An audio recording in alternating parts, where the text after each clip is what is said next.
what you need to say, and say what you need to say. It's better to say too much than never to say what you need to say, yeah. Good morning, everybody. It is Wednesday, June 23rd. Welcome to the very first episode, or pilot, of Walk and Talk with BelieveInFate. I don't really know what I'm going to talk about today.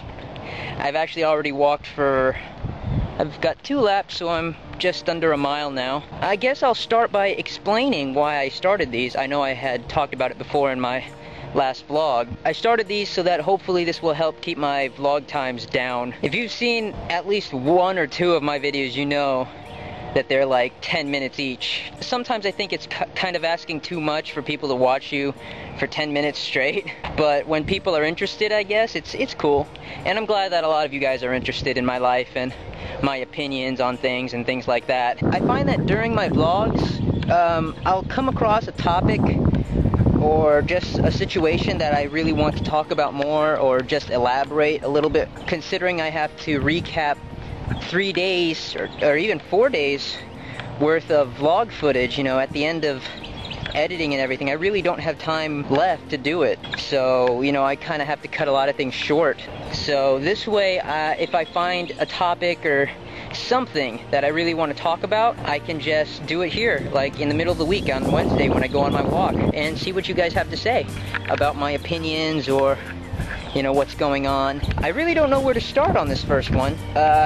First up, the BP oil spill. Yeah, I know I mentioned it in a news update before, but I never really expressed my thoughts on it. I personally think BP has to be responsible and really show that they're taking responsibility of this, but the CEO just looks like he's trying to avoid responsibility, denying knowledge, saying, you know, I'm no drill expert, and I wouldn't know that kind of information. It's been, what, over 60 days now, over 2 months, and he doesn't know what's going on?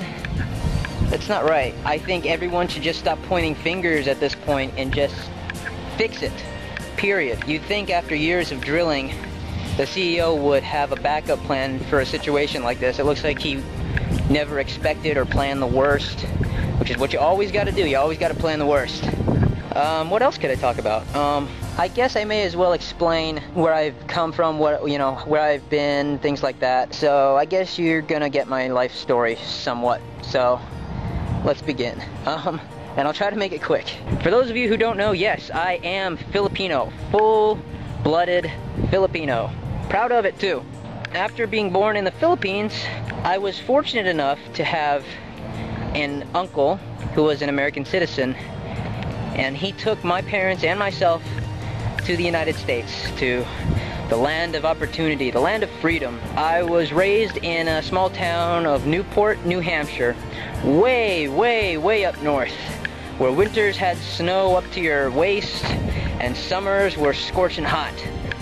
And lived there until I was about 12, 13, roughly. And then my grandfather had passed away. He and I were kind of close. I learned a lot of stuff from him, even though I didn't really take it to heart until later on in life, but he told me a lot of stuff. When he passed, we had to go back to the Philippines.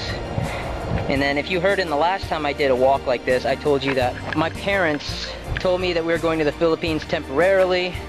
Then we show up in the Philippines and we end up living there. Not too happy about that. But I dealt with it, finished high school, luckily. I say luckily because I never passed Filipino class.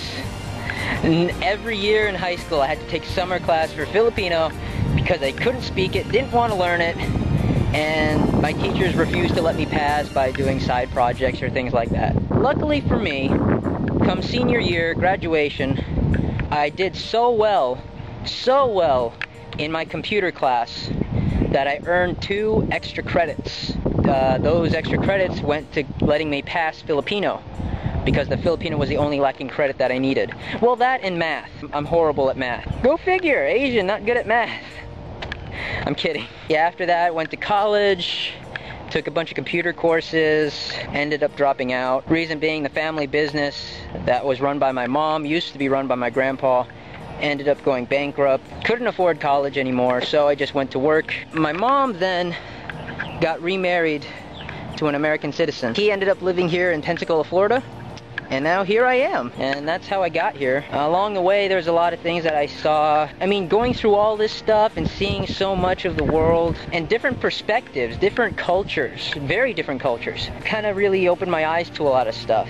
Like in New Hampshire, I wasn't popular, but I wasn't, you know, unpopular. Like everyone knew me, but I never really hung out with any specific crowd. I had my small group of friends, but everyone knew me. In the Philippines, it was completely different. Like, at first everyone was really nice, but after a while, everyone was just like, oh, he's from America, he's not gonna listen to us. He looks Filipino, but he doesn't speak Filipino, he must be stuck up. So, after a while, I didn't really have a lot of friends. And yeah, I went through my whole depression stage and how I hate the Philippines and all this, that, and the other, and how I wanted to go back to America, and I didn't give it a chance. Yeah, I kind of went through my little emo, sad, depressive high school stages like everybody else. Everybody hates me, it's me against the world, blah, blah, blah. And it wasn't until like senior year when I realized, hey, I got a small group of friends that really genuinely care about me, genuinely talk to me and things like that. And I'm like, why am I being so depressed about not everyone liking me? Who cares about being popular and everybody liking you? If you're gonna try and make everyone happy, you're just gonna fail. Because it's not possible. You're always gonna have at least one person in the world not like you. So there's no point in striving for perfection. There is a point in striving to be yourself. That's what I did. I actually owe Michael Jackson for helping me get through some of these points, because when I was coming across this stage in my life where I was trying to find out who I am and what kind of person I really, really wanted to be and where I wanted to take my life, the one song that I would really listen to or go to kind of get my head straight on things was Man in the Mirror. You gotta make a change for the better, you know? Took the words to heart and stuff like that, and I started appreciating things more. I looked at all my friends, even though it was literally a handful. Like, I could count them on one hand, the number of close friends I really had. But they were genuine, true friends that I could trust. And I'm like, I'm not taking them for granted anymore. These are honestly great people, so why do I have to show them how depressed I am all the time? That's not being a good friend. So I dedicated, you know, my being to try and be a good person. If not to them, just in general. I still made mistakes. No one's perfect. I mean, that's kind of where I screwed my head on. Where it's just, you know, there's no point in letting something get to you. And if you are gonna let it get to you, don't let it bring you down for days, weeks, months, years. You know, never hold on to stuff. You don't want that kind of baggage. You gotta just keep moving forward and looking at what you got, being thankful of what you got. Because, you know, that saying is right. You never know how much something is worth until it's gone. I guess that brings us to why I came to YouTube. At first it was really, I wanted to make videos. I love making videos. I mean, I started a long time ago. I've been on YouTube since late 2005. I just made my account to save videos that I really like. It wasn't until later on that I started making videos, and I used to make fan-made music videos where I'd make music videos out of my favorite movies or games or anime and things like that. But then when the copyright stuff kicked in, a lot of my videos got taken down. I'm like, there's no point in doing this anymore. So I took a YouTube hiatus and stopped uploading videos and making videos. Then I came here and I met a bunch of friends on PlayStation Home. A lot of them are in the UK. These people I'm really close with, they're genuinely good people.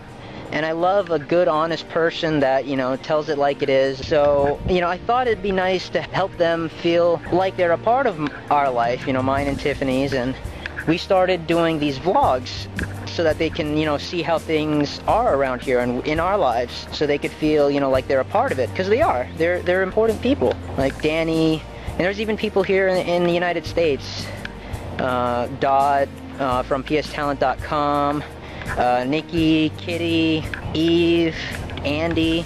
I got so many stuff going in my head right now, so I can't think of everybody, but those are the top people that came up. After a while, I started actually gaining an audience, and I'm like, you know what? I've made a couple of vlogs already. How about I start promoting my channel as a vlogging channel? And then I met Howard and Ryan G and the Steel Roses. Oh, hi there, Shauna. Jergs08. I mean, I met so many people, and then that turned into becoming this small community at isubscribe.net, and you know, the rest is history. The bottom line was I just wanted to make videos. That's why I have the skits, that's why I have Clone. You know, that's why my vlogs always come with a little extra. And that's why they're always 10 minutes long. I think I'm gonna leave it at that for today. Please leave me in the comments what you thought, and definitely tell me what you want me to talk about in the next one. What topic you want to hear. You know, do you want to know more about me? Do you want to know my opinion on something? Leave me a comment. You guys are the best subscribers in the world. I hope I didn't bore you to death. And as always, keep on vlogging.